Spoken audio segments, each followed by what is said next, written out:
Hello दोस्तों, आप लोगों का फिर से स्वागत है द लॉजिकल इन्वेस्टर में। आज के वीडियो में हम एक बहुत ही इंपॉर्टेंट टॉपिक के बारे में बात करेंगे। कई बार ये होता है हमारे साथ कि हम एक शेयर खरीदते हैं और फिर उसका प्राइस लगातार नीचे जाते रहता है। अब हमको परेशानी होने लगती है, हम टेंशन में आ जाते हैं कि हम करें क्या।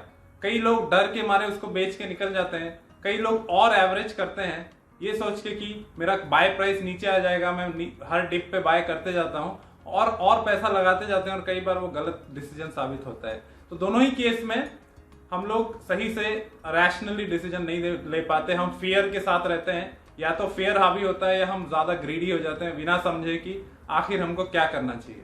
तो इस वीडियो को एंड तक जरूर देखिए, इसमें हम ये समझेंगे कि अगर आपके सामने ऐसी सिचुएशन आती है कि आपका खरीदा हुआ शेयर प्राइस नीचे जा रहा है कंटिन्यूसली, तो आप क्या उसको और बाय करें, एवरेज करें, या उसको होल्ड करे रहें, या उसको सेल करके एग्जिट करके निकल जाएं।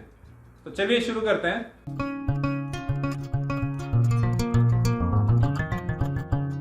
इससे पहले कि हम सोल्यूशन पे आए, या इससे पहले कि हम ये बात करें कि आपको कैसा डिसीजन लेना चाहिए और किस बेसिस पे लेना चाहिए, एक चीज मैं फिर से रीइटरेट या दोहराना चाहता हूं कि देखिए, कोई भी मार्केट हो, चाहे वो इंडियन मार्केट हो, चाहे वो यूएस का मार्केट हो, या कोई भी शेयर हो, कभी भी वो स्ट्रेट लाइन से ऊपर नहीं जाता है। अगर आप ये सोच रहे हैं कि आपने एक शेयर खरीदा है वो ऊपर ही ऊपर स्ट्रेट लाइन में जाएगा, तो ऐसा होता नहीं है। शेयर मार्केट में जो चीज ऊपर जाती है वो चीज नीचे भी आती है, चाहे वो इंडेक्स हो चाहे वो शेयर्स हो। तो आखिर हमको उस सिचुएशंस में क्या करना चाहिए? अगर हमने कोई शेयर खरीदा है और वो शेयर नीचे चला गया, हमने मान लीजिए 100 रुपए का शेयर खरीदा था, अब वो नीचे नीचे जाते जा रहा है, 99, 98, 97, 95 का हो गया, तो हम क्या करें? हमारा काफी पैसा हमने ब्लॉक किया हुआ है, तो हम उस टाइम पे क्या डिसीजन लें, हमको क्या करना चाहिए? तो उस टाइम पे क्या होता है, जो नए निवेशक हैं, जो न्यू इन्वेस्टर्स हैं, वो पैनिक में आ जाते हैं। वो 100 का 99 हुआ नहीं कि वो पैनिक में आ जाते हैं। बहुत सारे इन्वेस्टर्स ने मंदी देखी नहीं होती है। जैसे अभी की बात करें, जो इन्वेस्टर्स मई जून से पैसा लगा रहे हैं मार्केट में, हम 2020 में हैं अभी, तो मई जून से जो लोग पैसा लगा रहे हैं मार्केट में, उन्होंने तो डाउनफॉल देखा ही नहीं है, वो तो ऊपर ही ऊपर जाते जा रहे हैं। उन्होंने तो ये सिर्फ ये देखा है कि हम अगर शेयर मार्केट में पैसे लगाते हैं तो हमको प्रॉफिट ही मिलना है, उन्होंने लॉस कभी देखा नहीं है। तो वैसे जो इन्वेस्टर होते हैं जिन्होंने कभी लॉस नहीं देखा और जिन्होंने कभी मार्केट का डाउन साइड नहीं देखा है, वो ज्यादातर पैनिक में आ जाते हैं और वो सोचते हैं कि अब मैं क्या करूं, मेरा तो पैसा फंस गया। तो देखिए, आपको ये समझना होगा कि आखिर ये शेयर प्राइस गिर क्यों रहा है। अगर आप ये क्वेश्चंस का आंसर दे पाए तो फिर आप डेफिनेटली ये समझ पाएंगे कि आपको और बाय करना चाहिए, होल्ड करना चाहिए, या फिर सेल करके निकल जाना चाहिए।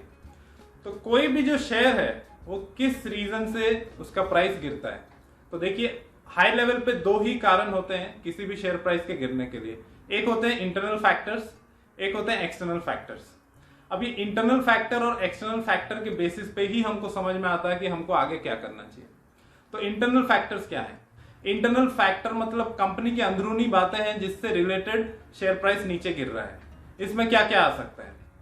जैसे ये कंपनी में बोर्ड मेंबर्स जो है कंपनी के, वो एग्जिट कर रहे हैं लगातार एक के बाद एक। हो सकता है कि कोई कंपनी का कोई फ्रॉड सामने आया हो सकता है कि कंपनी ने कोई उनके बुक्स को मैनिपुलेट किया हो और वो सामने आ गया हो सकता है कंपनी के जो मेन स्टेक होल्डर्स हैं वो लगातार अपने स्टेक्स बेचते जा रहे हैं, जो अपना शेयर होल्डिंग है वो बेचते जा रहे हैं।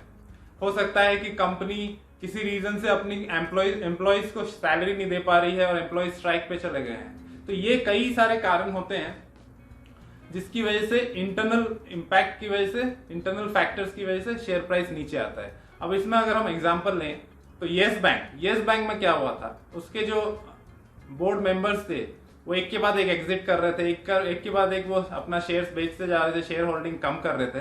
तो वो एक तरह से इंडिकेशन था कि कंपनी में something is not right, internally company में प्रॉब्लम है। तो वो एक फैक्टर हो गया। जैसे हम जेट एयरवेज की बात करें तो जेट एयरवेज में सैलरी बंद हो गई, एम्प्लॉय स्ट्राइक पे चले गए, तो ये सब इंटरनल फैक्टर्स हैं जिससे लगातार शेयर प्राइसेस गिर रहे थे। एक और चीज भी होती है, कभी कभी कुछ कंपनीज बायबैक अनाउंस करती है। तो बायबैक में क्या होता है कि कंपनी के जो मेन स्टेक होल्डर्स हैं वो बोलते हैं कि हम रिटेल से बाय करेंगे या दूसरे लोगों से बाय करके अपना शेयर होल्डिंग बढ़ाएंगे। तो उस केस में क्या होता है कि शेयर प्राइस सर्ज होने लगता है, शेयर प्राइस ऊपर भागने लगता है, और लास्ट मोमेंट पे आके वो अगर कैंसिल कर दें तो भी एक इंडिकेशन होता है कि something is not right in the company. ये केस हुआ था पीसी ज्वेलर्स के केस में। पीसी ज्वेलर्स ने बायबैक अनाउंस किया था और आई थिंक कुछ दिन पहले ही उन्होंने कैंसिल कर दिया था, जिससे कि बहुत बड़ा क्रैश आया था। और इससे ही समझ में आ जाना चाहिए कि कुछ तो गड़बड़ है कंपनी में। तो जो इंटरनल फैक्टर्स है कंपनी के, ये क्या करते हैं, शेयर प्राइस को ड्रैग करते हैं काफी नीचे, और ये जो फॉल होता है ये काफी डीप होता है। अगर आप किसी भी, जो मैंने एग्जांपल दी, किसी भी कंपनी का चार्ट देखेंगे तो इनके जो फॉल है काफी डीप हुए हैं। और जब भी इंटरनल फैक्टर्स जिम्मेदार होते हैं शेयर प्राइस गिरने के लिए, तो वो सिर्फ उस कंपनी तक ही लिमिटेड है। जैसे मान लीजिए किसी पर्टिकुलर कंपनी के का इंटरनल इश्यू है, जैसे येस बैंक के केस में येस बैंक का इंटरनल इश्यू था, वो उसकी वजह से येस बैंक बहुत ज्यादा नीचे गिरा। इसका मतलब ये नहीं कि सारे बैंक के शेयर गिर गए, थोड़ा बहुत इंपैक्ट होता है टेम्पररीली कुछ दिन के लिए, लेकिन वो सिर्फ येस बैंक को ही इंपैक्ट कर रहे थे। अब समझते हैं कि एक्सटर्नल फैक्टर्स क्या होते हैं। एक्सटर्नल फैक्टर्स ये होते हैं कि सेक्टर में या मार्केट में ओवरऑल कोई मंदी आई है, कुछ रीजन की वजह से सारे पूरे सेक्टर में ही माहौल खराब है। जैसे मान लीजिए अभी कोविड का सिचुएशन है, तो कोविड का जो सिचुएशन है ये एक्सटर्नल फैक्टर है, तो इसकी वजह से पूरा मार्केट डाउन चला गया था, सारे सेक्टर्स नीचे थे, हर एक अच्छे शेयर प्राइसेस गिर गए थे। तो ये क्या है, ये एक्सटर्नल फैक्टर है। जैसे मान लीजिए किसी सेक्टर स्पेसिफिक कोई एक्सटर्नल फैक्टर आ गया, जैसे मान लीजिए कि गवर्नमेंट ने डिसाइड किया कि किसी पर्टिकुलर सेक्टर पे वो, जैसे मान लीजिए लिकर पे वो टैक्स बढ़ाने जा रहे हैं, तो पूरा जो लिकर का सेक्टर है वो पूरा डाउन चला जाएगा, राइट। इसमें स्पेसिफिक कंपनी का शेयर नीचे नहीं जाएगा, ओवरऑल सेक्टर में ही इंपैक्ट आएगा। लेकिन जो एक्सटर्नल फैक्टर्स हैं ये बहुत ज्यादा दिन तक रहते नहीं है, क्योंकि ये ओवरऑल उस पूरे सेक्टर, पूरे मार्केट को इंपैक्ट करते हैं, तो इसमें बाउंस बैक जल्दी आता है। तो आपको क्या करना चाहिए, अगर आपका शेयर प्राइस नीचे गिर रहा है, आपको ये पता करना है कि कोई इंटरनल फैक्टर की वजह से गिर रहा है या एक्सटर्नल फैक्टर की वजह से गिर रहा है। अगर इंटरनल फैक्टर की वजह से गिर रहा है और कंपनी में कुछ प्रॉब्लम है, तो ये आपके लिए एक फ्लैग है, आपके लिए एक इंडिकेशन है कि आप मौका देख के सेल करके निकल जाइए।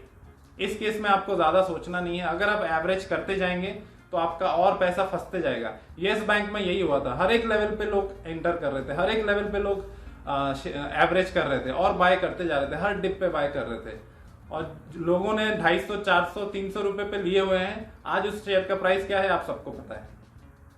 वैसे ही अगर किसी कंपनी का शेयर नीचे गिर रहा है ड्यू टू एक्सटर्नल फैक्टर्स, अगर एक्सटर्नल फैक्टर्स जिम्मेदार हैं उस शेयर प्राइस के गिरने के लिए, तो फिर आप पैनिक में एग्जिट मत करिए। जब भी एक्सटर्नल फैक्टर्स की वजह से मार्केट नीचे आता है, उसका रिबाउंड भी अच्छा होता है। जैसे आप अगर अभी के कई सिचुएशन देखें, कोविड की वजह से जो पैनिक आया था और मार्च में जो लोज दिखाए थे मार्केट ने, अभी कितना ज्यादा रिकवर कर गया है मार्केट। आई एग्री कि काफी सारे स्टॉक में अभी भी वो प्राइस आए नहीं है जो प्राइस पे वो थे जैन फेब में, लेकिन ये जो एक्सटर्नल फैक्टर्स हैं, क्योंकि ये पूरे ओवरऑल मार्केट को ही इंपैक्ट करते हैं, इसमें कोई स्टॉक उस कंपनी का कोई प्रॉब्लम नहीं है इंटरनली। तो जब वो मार्केट को ही इंपैक्ट कर रहे हैं तो धीरे धीरे वो रिबाउंड दे देता है, धीरे धीरे वो अपने पुराने लेवल्स पे आ जाता है और उससे अच्छा भी ग्रोथ दिखाता है। तो अगर आपका एक्सटर्नल फैक्टर की वजह से गिर रहा है और अगर आपका शेयर आपने सही से चुना है, तो आप उसको होल्ड करिए और बाय ऑन डिप्स भी कर सकते हैं। अगर आपको लग रहा है कि काफी डीप वैल्यू मिल रही है अभी, तो आप और ऐड भी कर सकते हैं, एवरेज भी कर सकते हैं। तो इस तरह से आप अपना डिसीजन ले सकते हैं कि आपको एग्जिट कब करना है, होल्ड कब करना है और बाय करके एवरेज कब करना है। आई होप आपको ये वीडियो अच्छा लगा होगा। अगर आपको ये वीडियो अच्छा लगा और अगर आपके सवालों के जवाब मैं दे पाया, तो आप इस वीडियो को लाइक जरूर करिए, आप अपने दोस्तों के साथ इसको शेयर करिए, चैनल से जुड़े रहने के लिए चैनल को सब्सक्राइब करिए। अगर आपके कोई भी सवाल है किसी स्टॉक स्पेसिफिक या कोई भी सवाल है, तो आप कमेंट बॉक्स में जरूर बताएं। मैं हर एक सवाल को पढ़ता हूं और हर कमेंट का जवाब देने का ट्राई करता हूं। Thank you for watching this video, see you in the next one.